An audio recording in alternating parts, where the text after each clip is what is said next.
you're absolutely right. The co-chair, I think, of the Gambling Harms All-Party Parliamentary Group, and I was elected last July, and the reason I got into politics, although sometimes I forget why, but the reason I got into politics is because my background is in public health. I'm a public health consultant, and so I decided to get into politics first locally. I led the council for a little while, and then nationally to try and improve public health, because when I tried to do it as a public health consultant, I kept running into politics.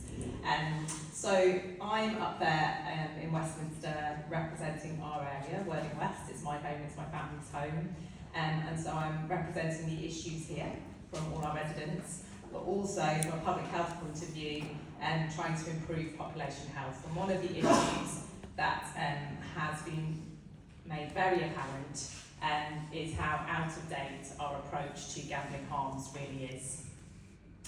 And listening to lived experience and hearing firsthand from individuals both in our constituency of Worthing West and around the country, and also from a population public health point of view, seeing all the data that back up those individual stories that say that gambling actually does have some significant harms. It is an addictive product, and that we have not taken it nearly seriously enough at a government level.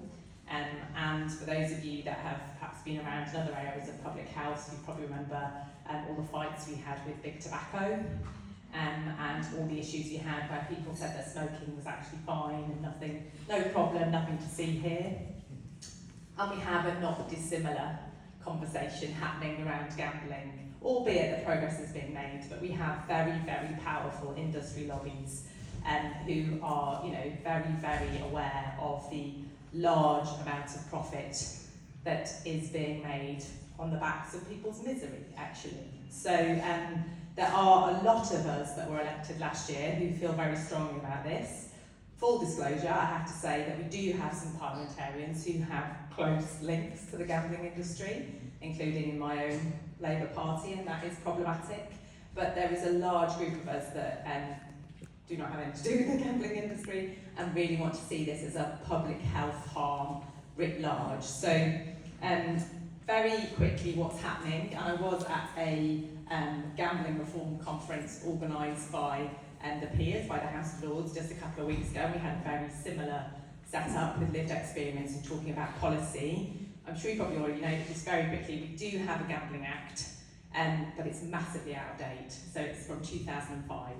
And if you think about the world in 2005, and you think about the world in 2025, the explosion of options to gamble and the explosion of gambling harm opportunities in the online world, it's almost unrecognisable now. And in the world of public health, and I'm sure for you guys trying to address this issue, we are very, very aware that what we need to take on the big gambling industry in the same way we took on tobacco is evidence. We need cold, hard data to say that these online gambling opportunities are actually incredibly harmful.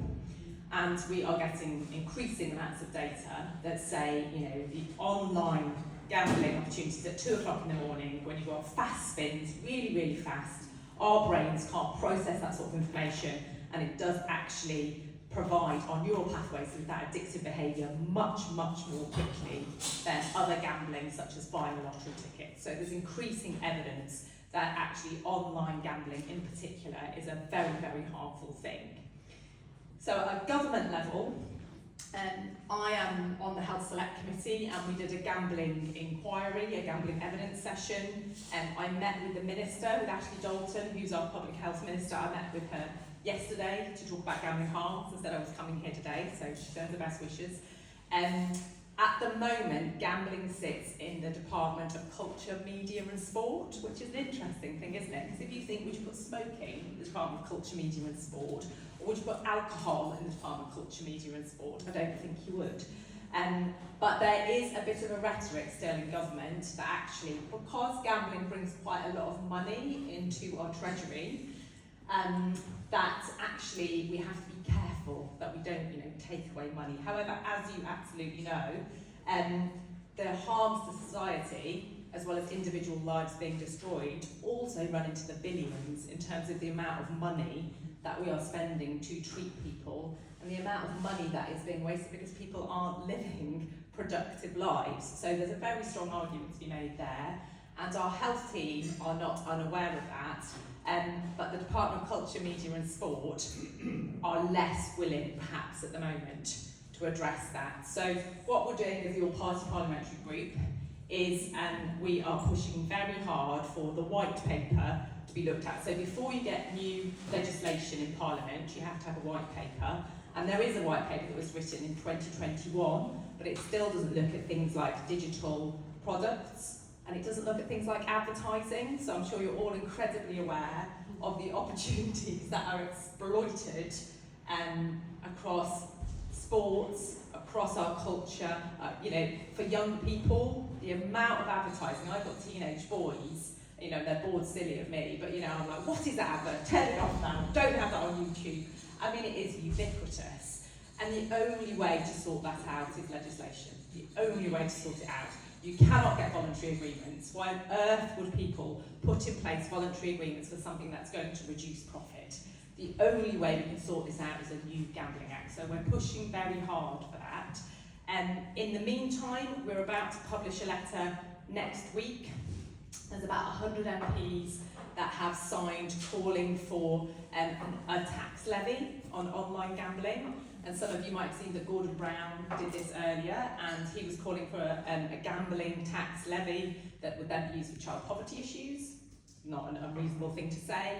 And again, the gambling lobby have pushed back and said, oh gosh, if you tax our products, it's going to be problematic because we might run out of money. And I'm like, really? Paddy Power's going to run out of money? Is that right? I don't think so.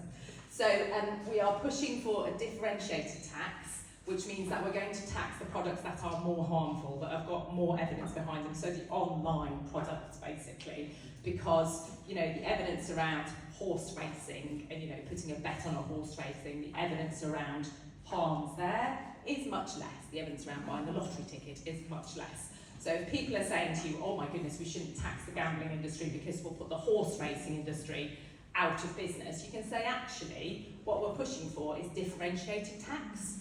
So where there's evidence that actually this is causing people serious harm, we should tax that because there's a cost to individual lives and there's a cost to our country. So next week there'll be a public letter ahead of the budget going to the Chancellor of the Exchequer, and there'll be 100 MPs that sign that. And hopefully that gives you a bit of a sense of the strength of feeling around this in Westminster and up and down the country, particularly in coastal communities. We are seeing gambling ravaging, and I'm sure, unfortunately, many of you will have experience of this, ravaging people's lives. In coastal communities, we absolutely know that levels of deprivation do tend to be higher, employment sometimes, we have lower wages in a very, expensive area, and that, unfortunately, the gambling industry preys on people, who perhaps life hasn't been so great to. Unfortunately, in poorer areas, you see a lot more gambling industry. So another thing we're doing, once more before I finish, is we are working, I see one of our lovely councillors here, we are working with Worthing Borough Council and councils up and down the country to try and help them stop so many gambling outlets being put into high streets that need proper regeneration, that need proper investment, and to make them safe, thriving community spaces. And actually putting Ladbrokes, Paddy Power, anybody else up and down our high street is not a way to see our communities thrive. So I will stop there. Thank you very much for everything you're doing. I'm sorry I've got to run.